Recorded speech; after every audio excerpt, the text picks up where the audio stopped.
Hello বন্ধুরা, welcome back to my channel. আশা করি তোমরা সবাই ভালো আছো। আমরাও খুব ভালো আছি। আরও একটা নতুন ভিডিও নিয়ে তোমাদের সামনে হাজির হলাম। এগুলো সবাই চিনতে পারছো কি? হ্যাঁ, এগুলো হচ্ছে কাঁচা জলপাই। তো দেখো আজকের কি করতে চলেছি সেটাই দেখো। প্রথমে জলপাইয়ের খোসাগুলোকে ভালো করে ছাড়িয়ে নিয়েছি।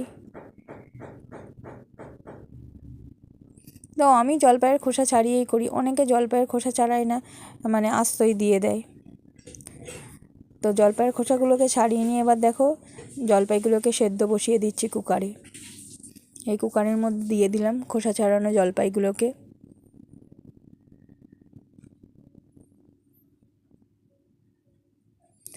সবাই করতে পারো জানি, তো আমি যেভাবে করলাম সেটাই তোমাদের সাথে শেয়ার করলাম।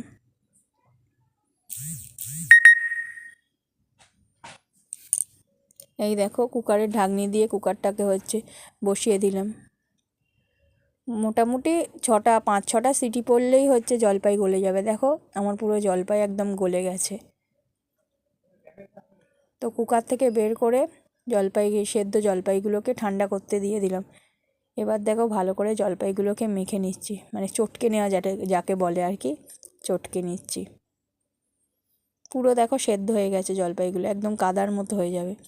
যদি কেউ একটু ডাটো ডাটো রাখতে চাও কম সিটি দেবে। আমার বেশ এই কাদা কাদা জিনিসটাই ভালো লাগে, ওই জন্য আমি একটু বেশি সিটি দিয়ে নিয়েছি। এরপর দেখো ওভেনে কড়াই বসিয়ে দিয়ে সামান্য পরিমাণে তেল দিলাম, সর্ষের তেল। খুব অল্প পরিমাণে সর্ষের তেল দিয়ে তেলটাকে গরম করে নিচ্ছি। এরপর দেখো 5 ফোড়ন দিলাম, একদম ছোট যে চামচের আর কি, হাফ চামচ তোমার 5 ফোড়ন দিয়ে দিলাম। একটু নাড়িয়ে নিলাম, সুন্দর স্মেল আসবে। এরপর 2টো শুকনো লঙ্কা দিয়ে দিলাম। অনেকে কাঁচা লঙ্কা দিয়েও করতে পারো, কিন্তু শুকনো লঙ্কা দিলে কি, ফোড়নের উপর শুকনো লঙ্কা দিলে তার একটা আলাদা আর কি স্মেল আসে। অনেকে শুকনো লঙ্কা খেতে চায় না, যেহেতু অম্বলের ধাত থাকে, অনেকে শুকনো লঙ্কা স্যুট করে না, তো তারা কাঁচা লঙ্কা দিয়েও করতে পারো। এরপর দেখো সামান্য পরিমাণ হলুদ গুঁড়ো দিয়ে দিচ্ছি।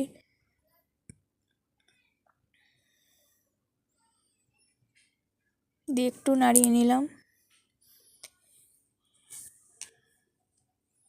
এরপর দেবো অল্প পরিমাণ নুন।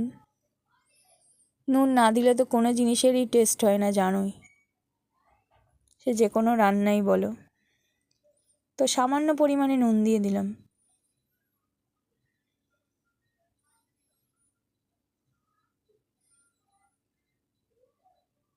দেখো সব দিয়ে একটু নাড়িয়ে নিলাম। এরপর যে জলপাইটা মাখিয়ে রেখেছিলাম, মানে চটকে রেখেছিলাম, ওই জলপাইটাকে দিয়ে দিলাম। হ্যাঁ ঠিক ধরেছো, আজকের আমি বানাবো জলপাইয়ের চাটনি। এটাই যদি তুমি ঘন ঘন রাখো তাহলে জলপাইয়ের আচার হয়ে যাবে। আমি একটু পাতলা রাখবো, চাটনি করব সেই জন্য। তো দেখো জলপাইটাকে ভালো করে, চটকানো জলপাইটাকে নাড়িয়ে নিচ্ছি।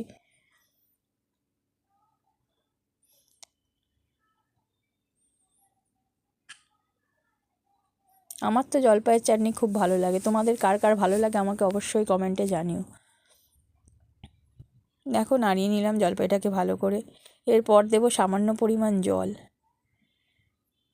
দেখো এই যে সামান্য পরিমাণ জল দিচ্ছি, পরে জল লাগলে আরও দেব, এখন অল্প পরিমাণই জল দিলাম।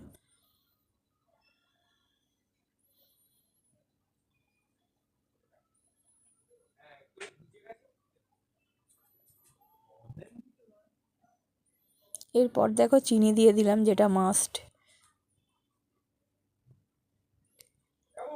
চিনি এখানে 2 চামচ দেখাচ্ছে, কিন্তু চিনি আরও দিতে হবে। চিনি প্রায় হাফ কাপ চিনি লেগেছিল আমার। এই যে যারা একটু কাদা কাদা, মানে মাখো মাখো খেতে চাইবে, এরম অবস্থাতেই একটু নামিয়ে নেবে। আমি একটু পাতলা পাতলা খাবো বলে দেখো চাটনিটাকে একটু, মানে জল একটু বেশি দিয়েছি, জলের পরিমাণ। তো এরপর ফুটলেই আর কি রেডি আমার জলপাইয়ের চাটনি। আশা করি সবাই পারো, তাও আমি যেভাবে বানিয়েছি শেয়ার করলাম। ভিডিওটা ভালো লাগলে অবশ্যই আমাদের পাশে থেকো, ভালোবাসা দিও, ভালোবাসা দিচ্ছ জানি, আরও বেশি করে ভালোবাসা দিও। আর পুরোটা দেখো সবাই, খুব বেশি বড় ভিডিও নয়, 5 মিনিটের video. Thank you so much পাশে থাকার জন্য। এইভাবে পাশে থেকো সব সময়।